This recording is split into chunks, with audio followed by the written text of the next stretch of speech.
Nous sommes ce que nous pensons. Si vous pensez que vous pouvez, vous pouvez. Si vous pensez que vous ne pouvez pas, vous ne pouvez pas. D'une façon ou d'une autre, vous avez raison. Que croyez-vous de vos communications?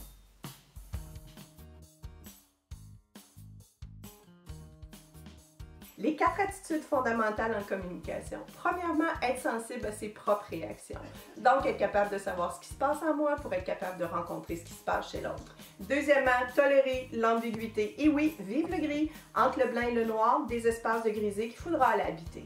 Troisièmement, respecter les différences, l'ouverture à soi et l'ouverture aux autres. Et finalement, 4, être disponible, c'est-à-dire la qualité de la présence qui est si important en communication. J'aime présenter le processus de communication en 5 étapes. Première étape, l'événement. Tout est événement en communication. Deuxième étape, le processus et les filtres. Ce processus de filtre ne laisse passer que les événements et les éléments que nous jugerons pertinents. Troisième étape, la représentation interne. C'est un moment qui est important en communication car c'est à cet instant-là que j'interprète la réalité. Quatrième étape, l'émotion. L'émotion vient de mon interprétation. Et finalement, la 5e étape, le comportement qui sera observable de tout le monde.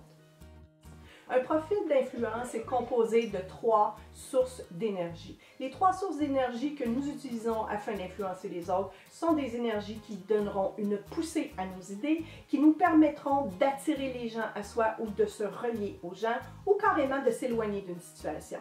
Les comportements observables sont au moins de 5 sources, telles que la persuasion, l'affirmation de soi, notre capacité de se lier aux autres ou d'attirer les autres vers notre vision et évidemment la capacité de se retirer. Et oui, se retirer de certaines situations qui seraient jugées comme étant non productives et non désirables.